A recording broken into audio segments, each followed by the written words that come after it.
दोस्तों, आज का कंसेप्ट आज का जो कॉन्सेप्ट है वो रिएक्ट का सबसे पावरफुल फीचर है ना। Today concept is most powerful feature of react. सोचो सोचो, अगर यूजर है तो डैशबोर्ड दिखाओ, अगर लॉगिन नहीं है तो लॉगिन पेज दिखाओ। ये सब होता है कंडीशनल रेंडरिंग से। ठीक है, कंडीशनल रेंडरिंग से होता है। आज का वीडियो एंड तक देखो, रिएक्ट रियल लगने लगेगा। Watch today video and tuck and react will start to feel real. ठीक है। Hello guys, welcome back to S Y K creator educational hub. पिछले वीडियो में हमने बनाया था थीम स्विचर प्रोजेक्ट। नहीं देखा अगर पिछला वीडियो तो जाओ और पिछला वीडियो जल्दी से देखो। डायरेक्ट किसी भी वीडियो पे स्विच नहीं करना चाहिए, है ना। Step by step. ये 10वां वीडियो है। इसके पहले मैंने 9 वीडियो ऑलरेडी क्रिएट कर चुके हैं और विद प्रैक्टिकल सारी चीज़ें समझाई है। तो in the last video we created the theme switch project. आज हम सीखेंगे कंडीशनल रेंडरिंग, मतलब कंडीशनल के बेसिस पे यूआई शो या फिर हाइड करना। ठीक है, ये कॉन्सेप्ट रियल वेबसाइट में डेली यूज होता है। अब सिंपल वर्ड्स में इसको समझते हैं कि रेंडरिंग, कंडीशनल रेंडरिंग होता क्या है। देखो, कंडीशनल रेंडरिंग का मतलब होता है अगर कंडीशन ट्रू है तो ये दिखाना है, वरना कुछ और दिखाना है ना। मतलब अगर तुम्हारी कंडीशन कुछ ट्रू है तो तुमको वो चीज़ें दिखानी है, नहीं तो फिर कुछ और दिखाना है। तो रिएक्ट में यूआई डायनामिक बनाने का सबसे इम्पोर्टेंट मेथड है ना। तो जल्दी से हम अपने स्टेप्स और पार्ट 1 पे चलते हैं, है ना। आप कमेंट्स में बताइए कि पार्ट 1 रखूँ, स्टेप 1 रखूँ कि सिनारियो 1। अभी तक आपने बताया नहीं। चलिए ठीक है, मैं स्टेप्स लेता हूँ। तो स्टेप 1 पे चलते हैं और फिर बताते हैं कि स्टेप 1 में आपको करना क्या है। एक second, give me a minute. Okay, या नाउ वी कैन स्टार्ट। इसको हटा देते हैं। स्टेप 1 रहेगा आज के वीडियो का। आज के वीडियो में हम स्टेप 1 में क्या करने वाले हैं। सबसे पहले हम स्टेप 1 में प्रोजेक्ट को रन करेंगे। अपने जो प्रोजेक्ट आपका है उसी प्रोजेक्ट पे हम सारी चीज़ें करते हैं। आप लोग एक काम कर सकते हो, उसको वो जो मैं फाइल हर बार हटवा देता हूँ ऐप डॉट जेएसएक्स में जो चीज़ें लिखी है उसको क्लियर करवा देता हूँ, आप उनको सेव रखो और नए प्रोजेक्ट बना लिया करो आप लोग। मैं उसी पे काम करता हूँ तो मैं तो क्लियर करके और आपको सिखाने के लिए क्लियर करता हूँ, है ना। आप लोग उसको सेव करके और रख लिया करो उस फाइल को, या फिर नए प्रोजेक्ट में स्विच कर जाया करो। तो ऐसे आपकी जो चीज़ें हैं ना वो क्लियर रहेगी। मिनी प्रोजेक्ट अलग रहेगा, उसके पहले की जो चीज़ें मैंने बताई थी वो चीज़ें अलग रहेगी। तो सब चीज़ों का अलग अलग एक फ्लो बनता चला जाएगा। और हो सके आपको गिटहब पे पुश करते आता है तो आप पुश कर दीजिए अपना प्रोजेक्ट। आपने जो भी काम करा वो पुश करो, तो इस पे आपकी गिटहब की स्ट्रीक भी मेंटेन रहेगी। तो वो चीज़ें ज़रूरी है। ठीक है, तो जल्दी से चलते हैं प्रोजेक्ट रन करने की तरफ। आप लोगों को कुछ नहीं करना है, आप लोगों को आ जाना अपने टर्मिनल पे, है ना। टर्मिनल पे आने पे के बाद, ठीक है, मैं सबसे पहले क्या करूँगा, यहाँ पे आ जाऊँगा, है ना। अब यहाँ पे देखते हैं एलएस करके अपने पास सी डी रिएक्ट लर्निंग था थी।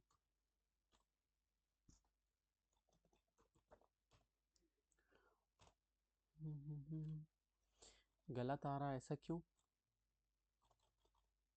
रिएक्ट लर्निंग है तो रिएक्ट LERNING होगा ना दोस्त।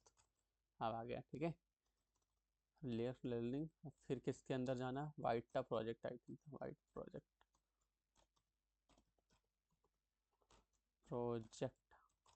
ठीक है, अब सी डी रिएक्ट बेसिक।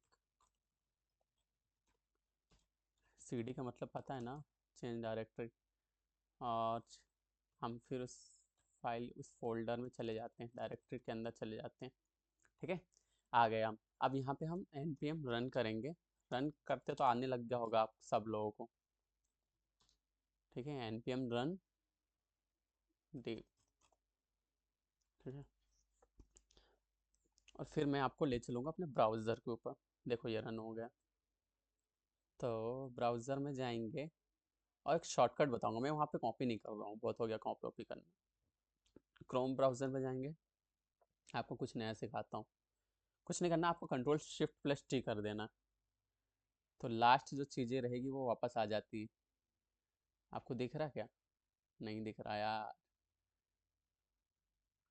चलो ठीक है, एक काम करो, आपको अगर नहीं दिख रहा है तो हम फिर पेज ठीक करेंगे या फिर ऐसा कुछ करते हैं, ठीक है।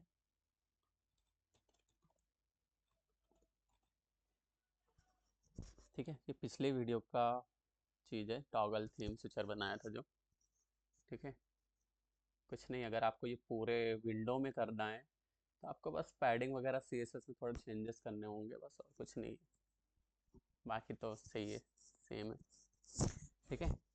अब रन कर लिया स्टेप 1 में आपने, अब वापस पीपीटी की तरफ चलते हैं और मैं बताता हूँ। स्टेप 2 में हम हमेशा क्या करते हैं, ऐप डॉट जेएक्स को ओपन करते हैं। तो स्टेप 2 में आपने लिख देता हूँ, मैं अभी लिख रहा हूँ, कुछ 4-5 वीडियो में लिखूंगा, फिर बाद में इतना नहीं लिखूंगा कि हर बार आपको लिख के बताऊँ, आप लोगों को क्लियर हो जाएगा। पर डायरेक्ट जो जंप करेगा उसके लिए थोड़ी दिक्कत हो जाएगी ना यार, उसको समझाता हूँ कि ठीक है। और ऐप डॉट जेएसएक्स को आप लोग ओपन कर लो, इन सारी चीज़ों को हटा देते हैं, कंफ्यूजन क्रिएट ना हो। और ये था अपना स्टेप 2, ठीक है। आप चलते हैं जल्दी से वीएस कोड की तरफ, आप लोग अपने वीएस कोड में आ जाओ। और वीएस कोड में आने के बाद हम चीज़ें देखेंगे कि जो पुराना कोड है वो पुराना कोड हम क्लियर कर देंगे, जैसा हमेशा हम करते आए हैं। और क्लियर, ठीक है, क्लियर करने के बाद हम फिर क्या करते हैं, स्टेप 3 में यूज स्टेट को इंपोर्ट करते हैं। स्टेप 3 में हम क्या करने वाले हैं, आपको कौन सी स्क्रीन दिख रही है? भाई वीएस कोड दिख रहा, चलो ठीक है। वीएस कोड में सबसे पहले ये सब क्लीन कर दो ऐप डॉट जेएक्स में जाके, ठीक है। ये सब चीज़ें क्लियर कर दी हमने। और क्लियर करने के बाद हम क्या करेंगे, हम चलेंगे स्टेप 3 की तरफ। आपको पीपीटी में ले चलते हैं। स्टेप थ्री में हम क्या करेंगे, इंपोर्ट करेंगे, यूज स्टेट को इंपोर्ट करेंगे। हम अभी तक यूज स्टेट में ही काम करते आ रहे हैं, तो हम यूज स्टेट को इंपोर्ट कर लेंगे। यूज स्टेट को इंपोर्ट करेंगे, ठीक है। इतनी बात समझ में आती है। फिर फोर्थ स्टेप में हम क्या करते हैं, लॉगिन स्टेट बनाएंगे इस बार, है ना। तो पहले आपको वहाँ ले चलता हूँ, यूज स्टेट को इंपोर्ट करने हम फोर्थ स्टेप लिख ही देते हैं ना, इतना तो आप लोग कर ही लोगे, ठीक है। फोर्थ स्टेप में क्या करना है हम लोगों को, लॉगिन स्टेट बनाना है।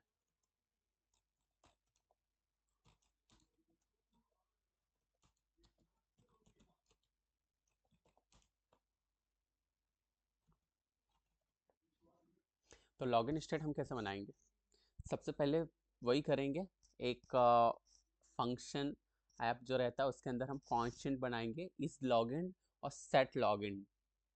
सेट इज लॉगिन, हम पहले इज लॉगिन चेक करेंगे क्या इज लॉगिन है क्या यूजर लॉगिन। फिर अगर वो लॉगिन यूज है तो हम उस लॉगिन को सेट करेंगे डैशबोर्ड दिखाने के लिए, तो सेट इज लॉगिन करेंगे, ठीक है। तो चलो चलते हैं जल्दी से वीएस कोड की तरफ। वीएस कोड में आ जाइए सब लोग, आप लोग, मैं भी आपको वीएस कोड में ले जाता हूँ, ठीक है। आगे, अब सबसे पहले हमको क्या करना था, स्टेप इंपोर्ट करना था, किसको इंपोर्ट करना था, यूज स्टेट को। आप सब लोग जल्दी से जाइए और यूज स्टेट को इंपोर्ट कर लीजिए,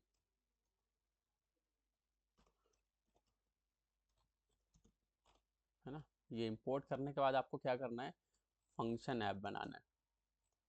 फंक्शन ऐप, हमने सारी चीज़ें क्लियर कर दी और हम सारी चीज़ें बेसिक से लिखेंगे। और फिर क्या करना है, कांस्टेंट लेना है ना। और इसमें हम दो चीज़ें रखेंगे, एक इज लॉगिन और दूसरा क्या रखेंगे, सेट लॉगिन। तो जल्दी से रख लेते हैं, is login logged in.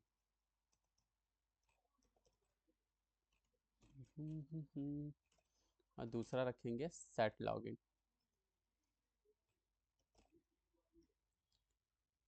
Set is login, ठीक है। लॉग्ड इन, सही है। ओके, फिर क्या करते हैं हम, फिर हम यूज स्टेट से, जो हमारा यूज स्टेट है उसमें इनिशियल इसको सेट कर देते हैं, है ना। तो हम इस लॉगिन और सेट लॉगिन में हम बुलियन नहीं रखने वाले इस बार फिर से, तो हम यहाँ पे फॉल्स सेट कर देंगे बाय डिफॉल्ट, ठीक है। तो फॉल्स का मतलब यहाँ पे है यूजर लॉग आउट है। अगर कंडीशन फॉल्स होगी तो यूजर लॉग आउट होगा, और कंडीशन अगर ट्रू होगी तो यूजर लॉग इन होगा। ये बात ध्यान रखो, ठीक है। कंडीशन ट्रू होगी तो यूज़र लॉगिन होगा, और कंडीशन फॉल्स होगी तो यूज़र लॉग आउट होगा। ओके, अब हम चलते हैं स्टेप 5 की तरफ। इसमें हम क्या करेंगे, बेसिक यूआई बनाएंगे। आपको ले चलता हूँ जल्दी से पीपीटी में और लिख देता हूँ बेसिक लॉगिन बनाएंगे। हाँ हाँ हाँ हाँ, एक सेकेंड। बेसिक क्या बनाएंगे, बेसिक लॉगिन, बेसिक यूआई अपना बनाएंगे, ठीक है। स्पेलिंग में मत जाना, जल्दी से हम बेसिक यूआई बना लेते हैं। किसका, लॉगिन का ही बनाएंगे। हाँ, कहाँ, वीएस कोड पे चलते हैं, ठीक है। तो हम क्या करेंगे, हम रिटर्न करेंगे यहाँ पे, और एक डिव बनाएंगे, और डिव में h1 टैग के साथ हम लिख देंगे कि कंडीशनल रेंडरिंग एग्जाम्पल, है ना। हम क्योंकि एग्जाम्पल दे रहे हैं ना, तो एग्जाम्पल दे रहा हूँ, तो मैं जस्ट फॉर योर ओवरव्यू मैं लिख देता हूँ, ठीक है। तो यहाँ पे हम रिटर्न करेंगे जल्दी से, और रिटर्न के अंदर हम एक h1 टैग बनाएंगे, h1 टैग बनाएंगे और लिखेंगे, क्या लिखेंगे, हम लिखेंगे कंडीशनल रेंडरिंग एग्जाम्पल, है ना।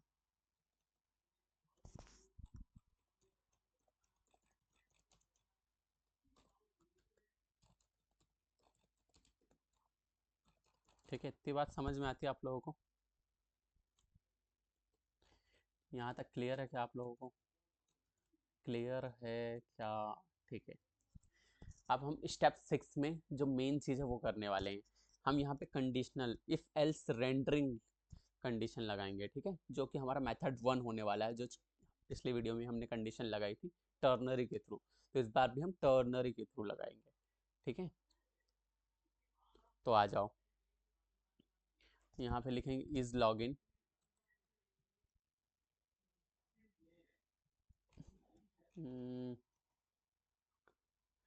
तेरा ध्यान किधर है, तेरा इधर है।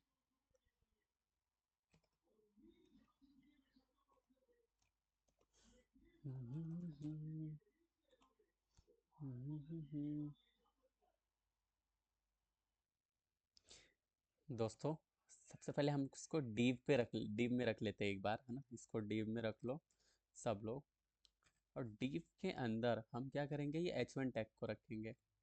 h1 टैग को अल्ट अप बटन से आप लोग ऊपर कर सकते हो, ठीक है। फिर डीप में रखने के बाद हम क्या करेंगे, हम बनाएंगे अब एक करली ब्रेसेस ओपन करेंगे, और करली ब्रेसेस के अंदर हम कंडीशंस टर्निंग ऑपरेटर अपना लगाएंगे ना। इज लॉगिन अगर है, अगर ये है, तो हम क्या करेंगे, पहले क्वेश्चन चेक करेंगे। तो हम क्या करेंगे, सोचो, हम एक h2 टैग के अंदर लिखेंगे वेलकम बैक माई माई जो भी प्रोफाइल रहेगी उसकी, है ना। तो h2 टैग ले लेते हैं, और h2 टैग में हम क्या शो कर देंगे, welcome, welcome back, welcome back user, जो भी उसका यूज़र रहेगा या फिर यूज़र का नाम, है ना। अभी यूज़र लिख देते हैं, वेलकम बैक यूज़र। नहीं तो अगर ये नहीं, ये है, अगर नहीं है, एल्स में क्या आ जाएगा, एल्स में हम क्या लिखेंगे, एल्स में हम लिखेंगे, एक और कंडीशन लगा, यहीं से ब्रैकेट ओपन कर देते हैं ना, ठीक है। एल्स में हम करेंगे प्लीज़ लॉग इन फर्स्ट। एक सेकेंड, हाँ अभी ठीक है। प्लीज़ लॉग इन फर्स्ट, है ना। ठीक है, इतनी बात समझ में आती है क्या आप लोगों को? यहाँ क्लियर है? बेसिक से चीज़ करिए, टर्नरी ऑपरेटर लगाया और बस। तो ये टर्नरी ऑपरेटर है। तो रिएक्ट में most common conditional rendering method, ठीक है। तो हम स्टेप 7 में चलेंगे, जिसमें हम टॉगल बटन बनाने वाले हैं, टॉगल बटन को ऐड करने वाले हैं। ठीक है, स्टेप 7 में हम क्या करेंगे, टॉगल बटन को ऐड करेंगे। तो ये कंडीशन जहाँ पे हमने लगाई है उसी के नीचे ये हम कर देते हैं यहाँ पे। ठीक है, एक टॉगल बटन ऐड कर देते हैं। तो बटन हम बनाएंगे और बटन में हम क्या करेंगे, क्लिक लिस्नर लगाते हैं हमेशा। क्लिक लिस्नर बटन के अंदर लगता है ना। तो ये सारी फैसिलिटी प्रोवाइड करता है अपना रिएक्ट। हम यहाँ पे क्या करेंगे, ऐसे करते हैं। ठीक है, अब सेट जो लॉगिन है, अब वो यहाँ पे चीज आएगी। अगर सेट लॉगिन करेंगे और बुलियन यहाँ पे पास कर देंगे, नॉट इक्वल टू किसके होना चाहिए, लॉगिन के, है ना। तो और फिर यहाँ पे लिख देते टॉगल लॉगिन, टॉगल लॉगिन। ठीक है, तो यहाँ क्या हो रहा है, बटन क्लिक से लॉगिन स्टेट चेंज हो रही है। बटन क्लिक से लॉगिन स्टेट चेंज हो रही है, लॉगिन स्टेट, है ना, changing with the click off button. आप क्या करेंगे, हम डिप को यहाँ पे, डिप तो क्लोज है ना, और यहाँ पे ये हो गया। अब हम इसको एक्सपोर्ट कर लेंगे। एक्सपोर्ट कैसे पता करते हैं, पता है ना, डिफ़ॉल्ट करते हैं हम, डिफ़ॉल्ट ऐप। ठीक है, ये हो गया। अब हम आउटपुट देखेंगे, लाइव देखेंगे, लाइव डेमो, जैसा कि मैं हमेशा दिखाता हूँ। तो देखो, जैसे ही क्लिक कर रहे हैं, है ना, यूआई चेंज हो रहा होगा। ठीक है, तो जल्दी से चलते हैं हम ब्राउज़र की तरफ, और ब्राउज़र में आपको बताते हैं कि कैसी क्या चीज़ें दिख रही है। ब्राउज़र में आ गया मैं। अब इसको रिफ्रेश करेंगे, ये देखो, कंडीशनल रेंडरिंग एग्जांपल, है ना, ये वही है। प्लीज़ लॉग इन फर्स्ट, मैं टॉगल करूँगा, welcome back to users, please log in first. ठीक है, चीज़ें दिख रही होते हुए, इतनी सी सिंपल सी चीज़ थी। तो बस यही यूआई चेंज हो रहा है यहाँ पे, आप देख पा रहे होगे। तो लॉग आउट मतलब लॉग इन मैसेज, और लॉग इन में वेलकम मैसेज। ठीक है, अब मेथड 2 की तरफ हम चलेंगे और एंड ऑपरेटर से चेक करेंगे, है ना। ये शॉर्ट ट्रिक होने वाली है अपनी। तो कभी कभी सिर्फ कंडीशन ट्रू होने पे शो कराना होता है, अगर है ना। तो उसमें हम चलते हैं, उस पर चलते, जल्दी से आ जाते हैं वीएस कोड पे, और हम एंड ऑपरेटर का यूज़ करेंगे इस बार। इसका यूज़ करेंगे एंड ऑपरेटर का। आपको क्या दिख रहा है स्क्रीन में, वीएस कोड दिख रहा है, ओके सही है। तो हम आ जाएंगे यहाँ पे, जो टर्नरी ऑपरेटर लगाया था इसको हटा देते हैं हम लोग, और टर्मिनल ऑपरेटर हटाने के बाद इस लॉग इन, है ना, एंड, है ना, एंड ऑपरेटर का यूज़ करेंगे। और अगर ये होगा तो क्या शो करना है हमें, डैशबोर्ड एक्सेस, एक्सेस ग्रांटेड। ठीक है, डैशबोर्ड एक्सेस ग्रांटेड, इतनी बात समझ में आती है। ठीक है, तो ये एंड ऑपरेटर टैब यूज़ होता है जब एल्स पार्ट नहीं चाहिए। अगर हमको और शॉर्ट बनाना होता है, एल्स पार्ट नहीं चाहिए, तो हम डायरेक्टली इससे भी कर सकते हैं। अब मैं चला के बता देता हूँ जल्दी से। आपको ले चलता हूँ ब्राउज़र पे, और ब्राउज़र पे जाने के बाद इसको रिफ्रेश करेंगे। ये देखो, टॉगल लॉगिन करा, टॉगल हटा दिया, toggle login, dashboard access granted, toggle login, ये। ठीक है, दिख रही है आपको चीज़ें? ठीक है, बस सिंपल सी चीज़ थी।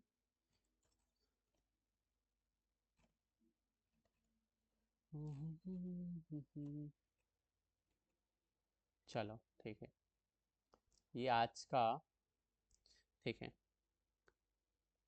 सही काम कर रहा। तो इम्पोर्टेंट लर्निंग हमने क्या सीखा आज, जो इंटरव्यू में पूछ सकते हैं। और तो मेनली है, कंडीशनल रेंडरिंग से तुम बना सकते हो, है ना।